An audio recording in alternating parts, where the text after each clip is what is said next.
Face à la flambée des prix de certaines denrées alimentaires de grande consommation, le ministre du Commerce, de l'Industrie et de l'Artisanat effectue une descente sur le terrain. Aruna Kaboré s'est rendu dans des usines de fabrication de ciment, de transformation d'acier et dans des boutiques de vente de produits divers. Le ministre et ses équipes ont constaté sur le terrain certaines irrégularités. Dans exactement 3 mois, le poulet flambé burkinabé, communément appelé poulet bicyclette, sera labellisé. Le ministère en charge des ressources animales a lancé ce lundi les activités du processus de labellisation du poulet bicyclette. Une labellisation qui intervient après celle du faso d'Anfani et du chapeau de Saponi.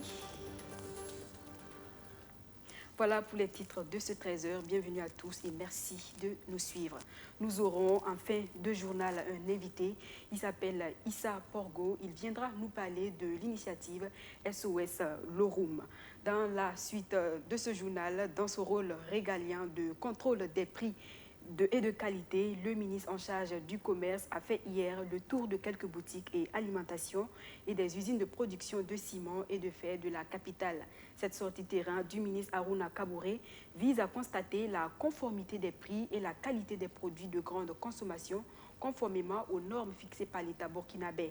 Aruna Kaboré a aussi interpellé les commerçants indélicats et les invité à faire face à leurs responsabilités au risque de prendre des sanctions. Justin Amontou. Les bâtiments et les travaux publics, BTP, un secteur sous le feu des projecteurs ces derniers temps. Prix du ciment, qualité des fers, les plaintes sont récurrentes. Alors, le ministre en charge du commerce va au constat sur le terrain, comme ici, à l'usine de cimenterie Simfaso. Nous avons constaté que les silos sont pleins et que le ciment sort normalement et qu'il n'y a aucune difficulté particulière en matière d'approvisionnement du pays. Bien entendu en matière première pour faire le ciment, mais aussi pour mettre donc à la disposition des grossistes. Si au niveau de l'usine, il n'y a pas d'anomalie, du côté de la vente en détail, le respect du poids est problématique. Au lieu de 50 kg pour le ciment, le ministre constate que sur 10 sacs de ciment pesés, seulement 2 sacs respectent les 50 kg notifiés sur le paquet de ciment. Concernant le fer, là aussi il y a problème.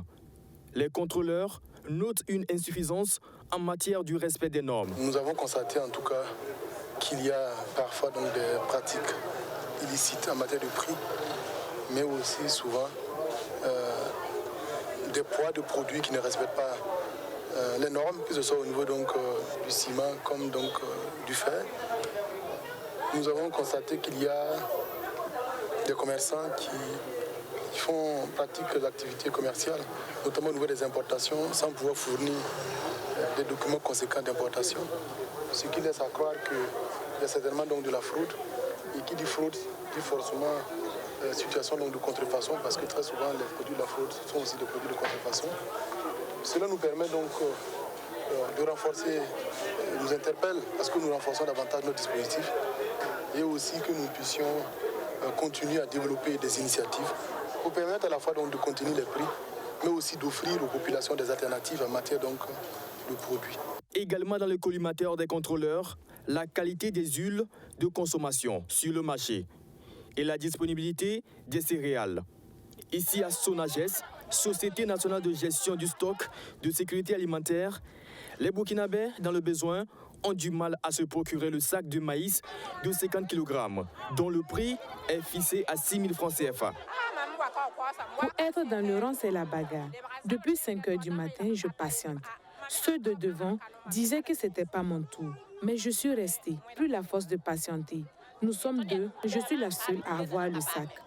En régulant donc les exportations, parce qu'il y a beaucoup de sorties de céréales, nous pensons que si on combine cela avec le fait de mettre des vivres à des prix abordables au niveau donc de boutiques témoins de la Sonage à travers le pays, nous allons un temps soit peu contenir les prix et qui, il faut le dire, connaissent donc des hausses un peu partout dans la sous-région, en particulier dans les pays avec sans littoral comme le nôtre. Constat édifiant pour le ministre Aruna Kaboré, qui promet que ses équipes de contrôle vont maintenir le cap pour mettre hors d'état de nuire les commerçants véreux.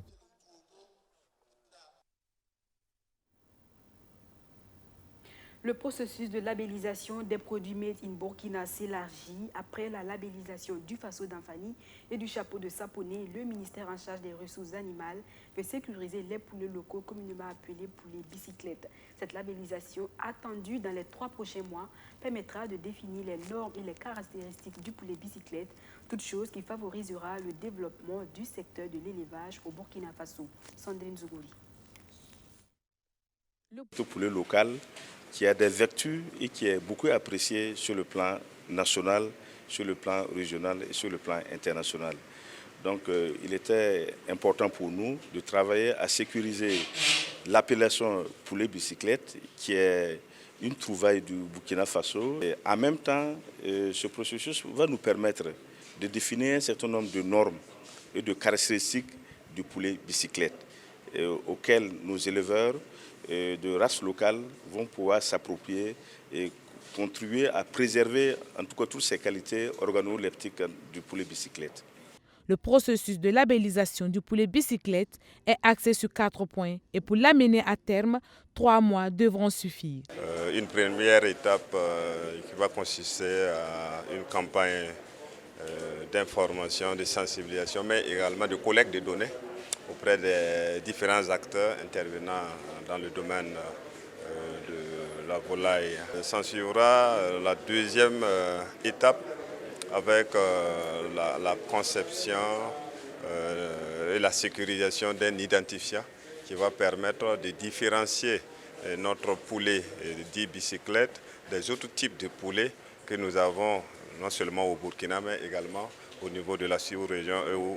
La troisième étape va consister à faire en sorte que nous puissions élaborer ce que nous appelons les instruments techniques du label Faso d'Anfani, qui sont entre autres l'élaboration d'un cahier de charges sur comment nous pouvons faire en termes d'élevage pour avoir en quatrième étape maintenant.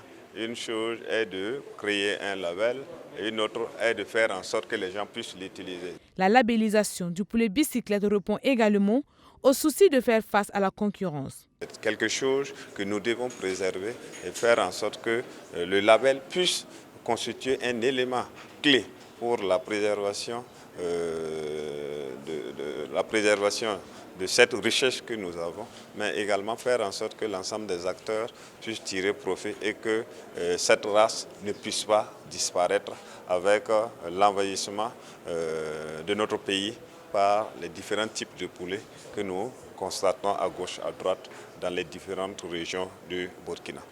En 2018, Ouagadougou consommait 80 000 poulets par jour et Bobo-Dioulasso 50 000 poulets, selon la Direction générale des études et des statistiques du ministère en charge des ressources animales. Tout en protégeant la renommée et la dénomination, le poulet bicyclette du Burkina sera valorisé tant sur le plan national qu'international.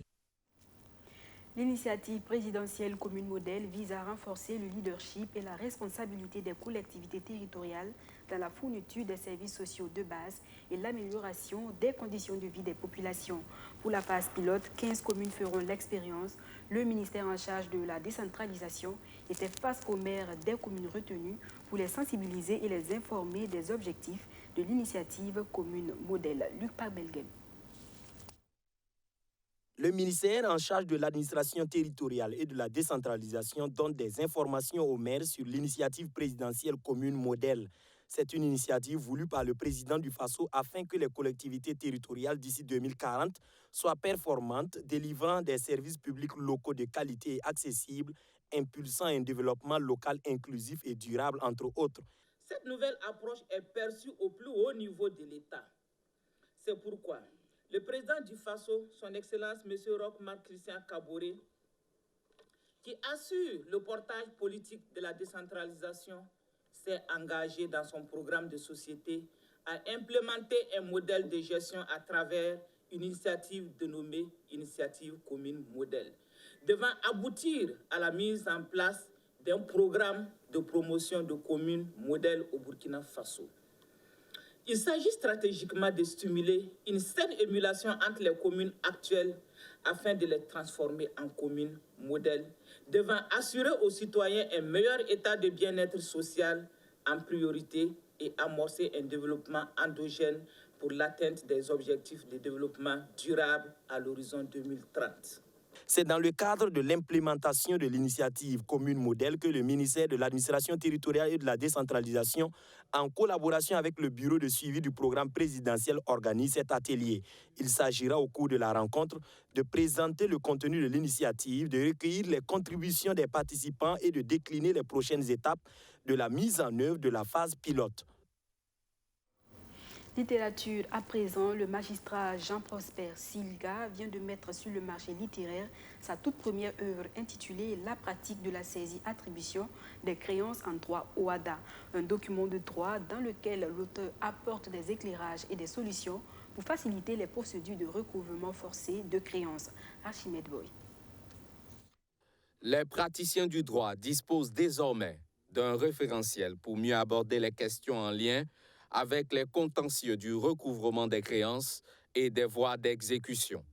Intitulé « La pratique de la saisie-attribution des créances en droit OHADA », ce document de 364 pages est le fruit de 3 ans de recherche du magistrat Valéry Jean-Prosper Silga.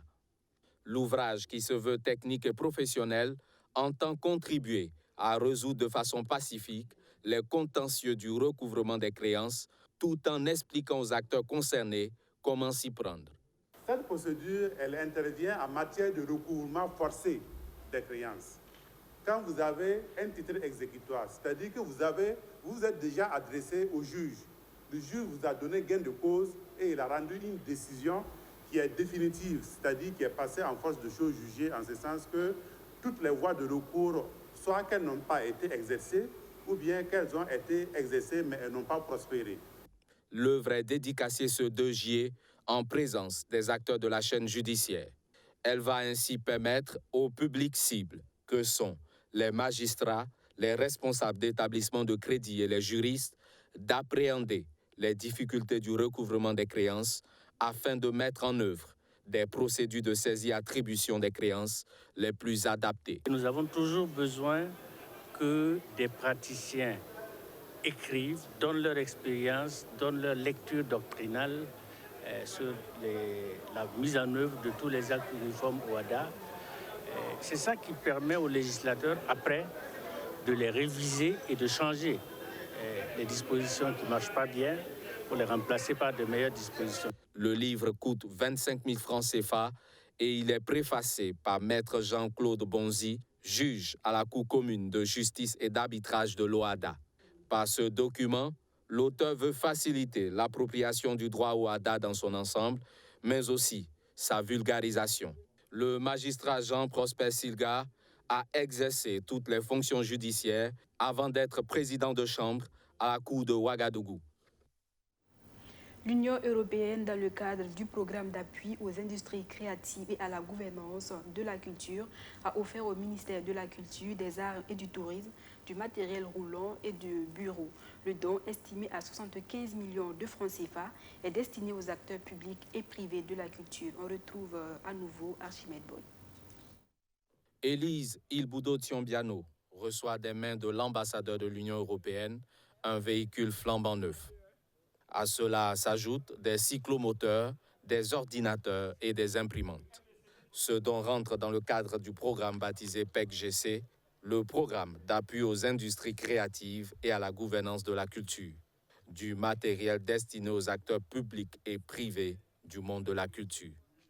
Et vous avez vu qu'on nous a donné ici des motos, on nous a fait don également de matériel informatique. Vous avez des ordinateurs, vous avez des imprimantes, des onduleurs et surtout des motos également pour les déplacements. Et nous avons également un véhicule pour Bobo. Et cela vient vraiment renforcer ce que nous avons et surtout qu'il y a beaucoup de manque de matériel au niveau donc des régions. En tout cas, c'est un grand plaisir pour nous et nous réitérons vraiment nos remerciements à l'Union européenne. D'un montant global d'environ 75 millions de francs CFA, ce don est financé par l'Union européenne. Pour nous, la culture, c'est un vecteur de la cohésion sociale au Burkina Faso qui est en jeu. Et c'est aussi un secteur qui crée l'emploi au Burkina Faso. Et pour ces deux raisons, nous sommes très engagés. Je suis très, très heureux vraiment qu'on avance avec le projet et qu'on peut vraiment soutenir le gouvernement, Madame la ministre, avec la mise en œuvre de ce programme qui est important pour nous. Dans la répartition de ce matériel, tout sera mis en œuvre pour qu'il aille aux structures réellement dans le besoin, rassure la ministre en charge de la culture. Le drapeau du Burkina Faso levé haut au Dubai Business Award. André Bayala est le sacré meilleur artisan chocolatier d'Afrique. Une autre distinction honorifique qui vient encourager cet expert en transformation du cacao à persévérer dans son savoir-faire. Un savoir-faire qu'il entend partager avec la jeune génération à travers la mise en place du Centre national des métiers de bouche André Bayala. Arsène Konditomdi. C'est une autre récompense qui trouvera une place dans l'armoire à trophées du chef André. André Bayala est distingué meilleur artisan chocolatier au Dubai Business Award. Une distinction qui vient porter à 4 le nombre de trophées remportés par cet expert en transformation du cacao. L'utilisation des produits locaux comme le moringa, le bissap ou le sésame dans la fabrication du chocolat a été un atout. C'est vrai que quand j'ai introduit le moringa dans mes bonbons, le jury a goûté, c'était désagréable au goût. Et quand ils ont voulu justement évacuer cette amertume sur le palais, l'eau s'est transformée en sucre. Et ils m'ont demandé c'était quoi, et je leur ai dit en fait c'était le moringa. Et quand ils ont cherché sur internet pour voir c'était quoi le moringa, ils ont vu que c'était une plante qui soignait presque 300 maladies. Alors du coup ils m'ont dit tu t'en rends pas compte que tu viens d'apporter une révolution au métier. Et jusqu'à présent, ils n'ont pas encore réussi à trouver quelqu'un qui fait cet alliage-là des produits locaux avec le chocolat. La transformation du cacao n'a visiblement plus de secret pour André Bayala. Et pour transmettre son savoir à la jeune génération, il a mis en place une école de formation au métier de bouche. Un centre qui va officiellement ouvrir ses portes en septembre prochain. Nous avons par exemple le PAFA qui nous a donné 45 apprenants et nous sommes en train de les former. Et il y a une boutique annexe à Samandé qui est ouverte et nous allons utiliser ces 45 jeunes que nous allons former, chef André va former pour en tout cas animer cette boutique-là. Les trophées remportés par André Bayala depuis 2016 sont entre autres le premier prix du championnat du chocolat d'Afrique reçu à Abidjan en Côte d'Ivoire, le 3e prix du meilleur boulanger d'Afrique, obtenu à Casablanca au Maroc. Le 3e prix du championnat africain de la pâtisserie a été décerné à André Bayala en 2018 au Maroc. Cela fait maintenant 3 ans que le village de Niaogo n'avait pas de chef coutumier. Mais depuis le 3 juillet dernier, cette donne appartient au passé. Naba Wobgo II règne désormais en chef dans cette localité du Boulgou. Après avoir été intronisé par le Mogo Naba, il a rejoint sa localité où il a été accueilli en triomphe par les populations. Naba Wobgo II place son règne sous le signe de la paix et de la cohésion sociale. L'ambiance de son retour avec Abdou Aziz Sari.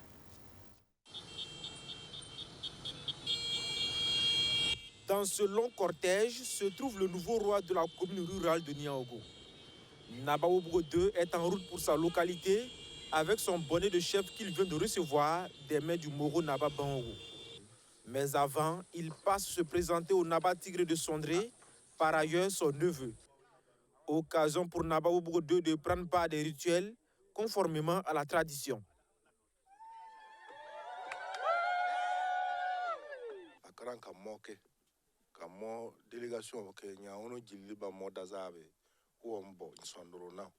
Dans la tradition de Niaogo, il est impératif que le nouveau chef intronisé par le Moro Naba passe à Sondré pour faire certains rites avant d'être accompagné dans son village natal.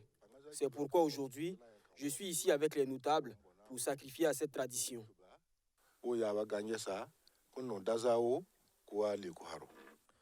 Tout en lui prodiguant des conseils, le Naba Tigre de Sondré fait des bénédictions à l'endroit du nouveau chef de Niaogo.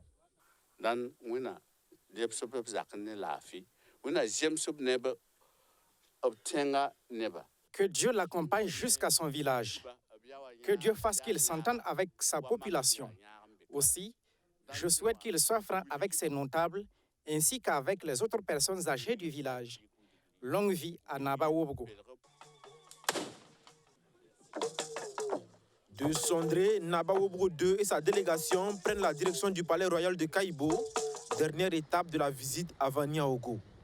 L'objectif reste le même, prendre des bénédictions afin de réussir son règne. Arrivé à Niaogo, c'est une foule immense qui accueille le nouveau roi. Une population toute heureuse d'avoir à nouveau un chef qu'elle juge légitime, après avoir passé plus de 20 ans sous l'administration d'un roi qui ne venait pas de la cour royale. La chefferie est revenue à la base. Donc, c'est une joie pour toute la population de Niaogo et une reconnaissance au Moro Naba Bongo qui a fait un bon choix pour que la tradition revienne. Comme le chef vient de le dire là, il faut que la tradition revienne à Niaogo. C'est surtout ça pour que nous puissions continuer nos coutumes. Maintenant qu'il est sur son territoire, le 35e roi de Niaogo fait son premier discours. Il place son règne sous le signe de la paix et de la cohésion sociale. Mes priorités, comme je l'ai dit, c'est d'abord que ma population ait l'entière confiance en moi et que moi aussi j'ai confiance en eux, parce que nous devrons abattre un travail gigantesque, à savoir la tranquillité de notre région, la santé de notre région et beaucoup de réussite dans tous les domaines. Alors c'est pour ça vraiment nous demandons qu'il y ait la cohésion sociale. C'est le 22 juin dernier que le Naba Wobgo II de Niaogo a été intronisé par le Moro Naba. Il passera d'abord 3 jours de rituels dans des endroits sacrés avant de rejoindre son palais.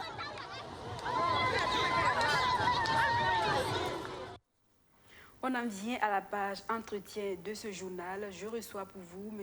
Issoufou Porgo. Il est le secrétaire général de l'Association pour le développement de la province du Loroum. Bonjour M. Porgo et merci d'être sur ce plateau. Bonjour. Voilà. Vous êtes ressortissant du Loroum, vous travaillez sur les questions de développement et dans la localité. Quelle est la situation humanitaire aujourd'hui dans la province du Loroum? Merci à BF1 de nous donner l'occasion de parler de la situation sécuritaire et humanitaire dans la province du Loroum. Et au jour d'aujourd'hui, nous pouvons dire que nous avons une situation humanitaire assez difficile due au fait que plusieurs milliers de personnes se trouvent en situation de personnes déplacées internes à cause de l'insécurité qui règne dans la province. On dénombre plus de 41 000 personnes déplacées internes. Ça, c'était en fin avril. Et avec les événements que nous avons eus dans le mois de juin, ce qui est sûr, ce nombre est encore enflé parce que d'autres villages se sont vidés de leur population. Alors, nous sommes en saison des cultures. Que dire par rapport aux champs et aux surfaces cultivables? L'ONG Hunger Project déjà qui projette des chiffres, plus de 2 millions de personnes seront dans la faim dans les prochains mois. Est-ce que les surfaces cultivables sont acceptables aujourd'hui dans la province du Loroum? Effectivement, c'est dramatique. Il y a beaucoup de champs qui ne pourront pas être ensemencés parce que déjà, on ne peut pas sortir des villages à une certaine distance. Donc, les champs que nous appelons généralement les champs de brousse ne sont plus accessibles. Et ce qui fait que ces champs ne vont pas être ensemencés. Ça va ajouter encore le nombre de personnes vulnérables, des personnes en insécurité alimentaire. Surtout que nous sommes déjà dans une zone où, de façon chronique, il y a l'insécurité alimentaire due aux conditions pluviométriques, environnementales et autres. L'insécurité vient encore aggraver cette situation. En parlant d'insécurité, justement, on sait que depuis 2015, le Burkina Faso est la cible d'attaques terroristes dans plusieurs régions, dont le Nord. Là, dans cette région, justement, le Nord, la province du Loroum occupe le plus grand nombre de déplacés. Et vous avez lancé un SOS. À quoi consiste-t-il exactement? Effectivement, comme vous le dites si bien, la province du Loroum se trouve parmi les provinces les plus touchées par l'insécurité dans le pays. Et beaucoup de villages se sont vidés de leurs habitants. Ils se sont retrouvés dans les chefs-lieux de communes, et principalement à Titao. Et cela engendre beaucoup de problèmes. Des problèmes alimentaires, des problèmes de santé, des problèmes de scolarisation, etc., etc. Ce qui nécessite que des appuis puissent apporter à ces personnes afin qu'elles puissent assurer le minimum vital, commençant par l'alimentation, les soins de santé et la scolarisation des enfants. C'est dans ce cadre-là que l'ADPL, qui est l'association pour le développement de la province du Loroum, a lancé cet appel adressé aux filles et aux fils du Loroum, mais aux amis du Loroum et à toute personne de bonnes ressources qui voudrait vraiment apporter un appui pour qu'on puisse aider ces personnes qui se trouvent dans cette situation, je dirais, très très difficile. Et comment est-ce que ces personnes-là peuvent contribuer au développement, à l'épanouissement des populations du Loroum? Effectivement, nous avons lancé une souscription et nous avons des comptes dans lesquels nous demandons à ceux qui veulent apporter une contribution en numéraire de pouvoir les verser dans ces comptes. Mais nous recevons aussi l'aide en nature, que ce soit en alimentaire ou en non alimentaire, les besoins sont très énormes. Et donc, à ce niveau, pour faciliter la tâche, on utilise beaucoup aujourd'hui les comptes au niveau de nos téléphonies mobiles, ce qui facilite que chacun, là où il soit, il peut apporter sa contribution, quel que soit le montant. Il n'y a pas de petite contribution, toutes les contributions sont demandées. SOS Loroum a été lancé l'an dernier. À ce jour, est-ce que vous avez pu un peu venir en aide aux populations déplacées, votre structure? Oui.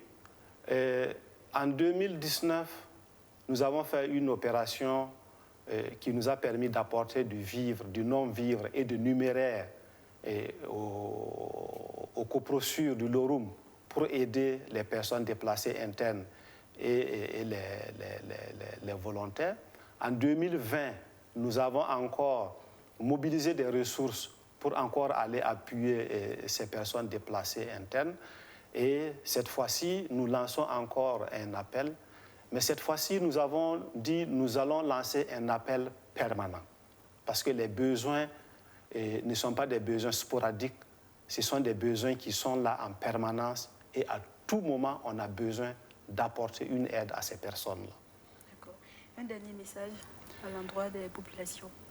Je voudrais saisir l'opportunité que vous nous offrez vraiment de nous adresser à toute la population burkinabé et à toutes les populations hors du Burkina, mais qui ont une pensée positive pour les Burkinabés qui sont dans cette situation très difficile.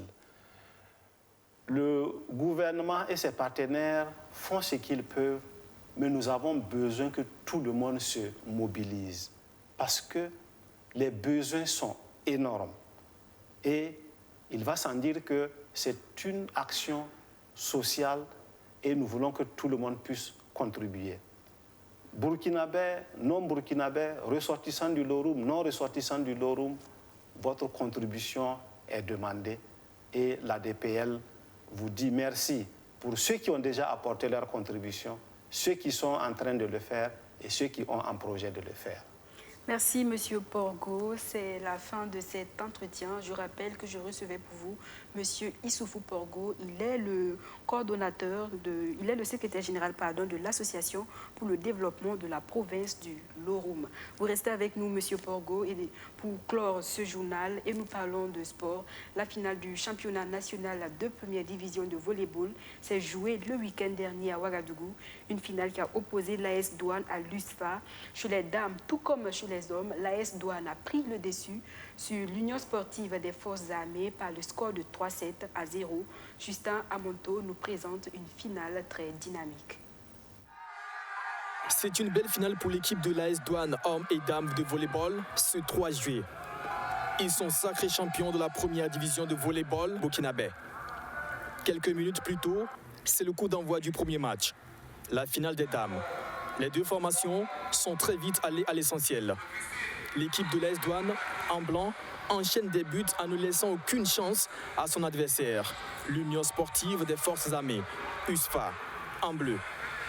Quelques minutes plus tard, la force des joueuses de l'AS Douanes prend le dessus.